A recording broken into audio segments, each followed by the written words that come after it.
Fly with those who lift you up and thrust you forward.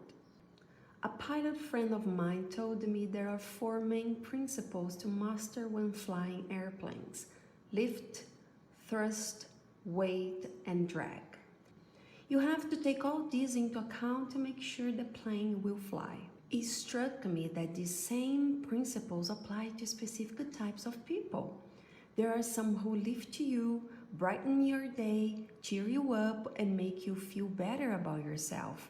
You meet them and you have a spring in your step. They're a lift. Then there are people who thrust you. They inspire you, motivate you, challenge you to move forward and pursue your dreams. The third group are weights. They pull you down, dump their problems on you so that you leave feeling heavier, negative, discouraged, and worse than you did before. Finally, there are those who are a drag. They've always got a sad song. The dishwasher broke, the goldfish died, they didn't get invited to a party, they're stuck in a pit. They expect you to cheer them up, fix their problems, and carry their loads. We all encounter people from each of these 4 groups. You have to make sure you are spending the majority of your time with lifters and thrusters. If you're only hanging out with weights and drags, it will keep you from becoming everything you were created to be. Some people have a perpetual problem. They always have a sad song. If you allow them, they use you as a trash can to dump all their garbage in. You spend an hour with them and you feel like you've run a marathon. They're energy suckers. You leave them feeling drained and worn out. You cannot continue to deal with them day after day if you expect to reach your highest potential.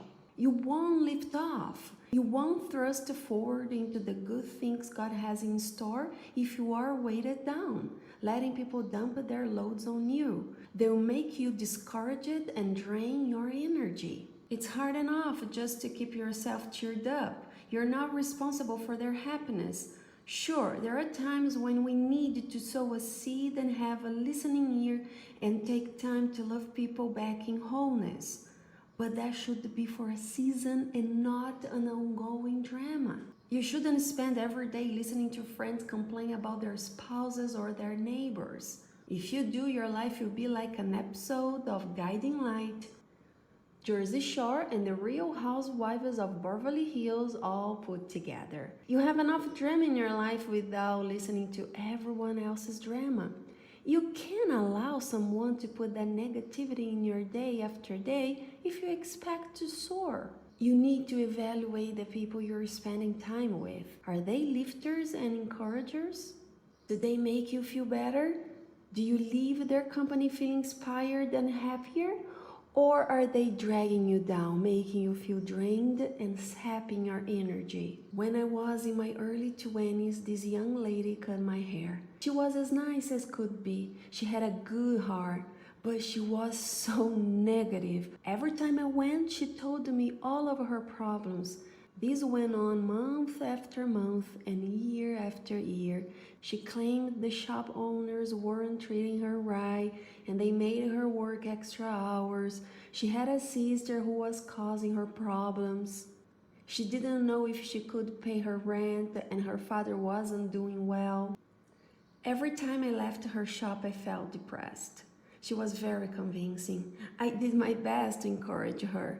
I prayed with her, I gave her money, I sent her customers, but it was never enough. One day I realized what I'm telling you. I cannot get to where I'm going with her in my life.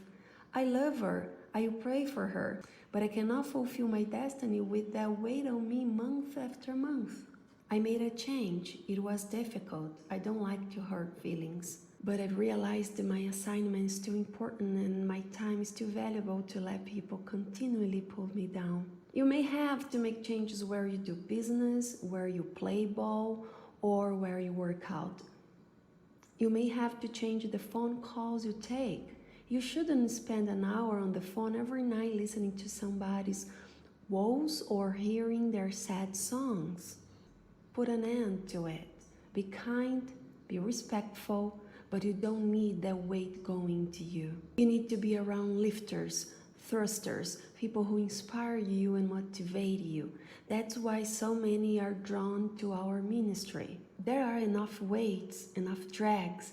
I'm going to push you forward. If you get around me, I'm going to lift you, encourage you, inspire you. I'm going to do my best to leave you better than you were before. You may work around people who are a drag, you don't have a choice, or you may go to school with people who are a weight.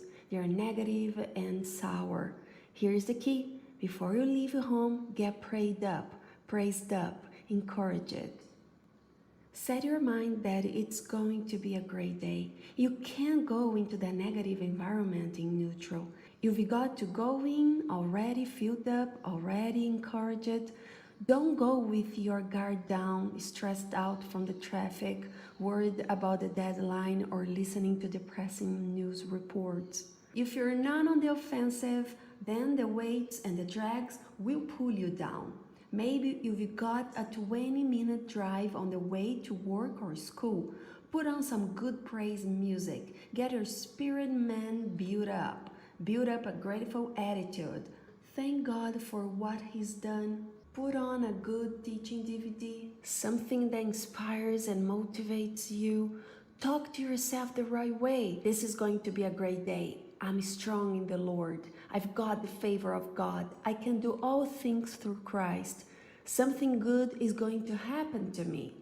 That's how you stay strong and not let the weight and drags pull you down. You've got to build up a resistance. What happens if you live with someone that's a weight? Perhaps you were married to a weight or a drag. Now I'm getting real. You've got to do the same thing. Take extra doses of praise, encouragement, and inspiration. Stay filled up. While they're changing, don't let them steal your joy. Some people don't want to be happy. They're always in the pits. Living with them is like living in the pits. You've got to have the attitude. If you don't want to be happy, that's fine, but you're not going to keep me from being happy. If you want to stay in the pits, that's your choice, but I'm not getting the pits with you. Take responsibility for your own happiness. Don't let their issues sour your life. Pray for them. Be respectful, but don't become codependent. Don't let their problems become your problems. Don't let them keep you from your destiny. It's time to break free. Is there something keeping you from being happy? Are you allowing somebody to control you or make you feel guilty if you don't meet all their demands? Cut the puppet strings. Set some boundaries. Don't miss your destiny trying to please everyone. God did not call you to be unhappy. He does not want you to waste your life trying to keep someone else happy. Be kind, be compassionate, but run your own race. Remember, you don't need people's approval. You have God's approval. Be secure enough in who you are that you don't live to please people. As long as you are doing what God has put in your heart, you don't need to look to the left or the right. Stay focused on your goals and God will get you where you're supposed to be.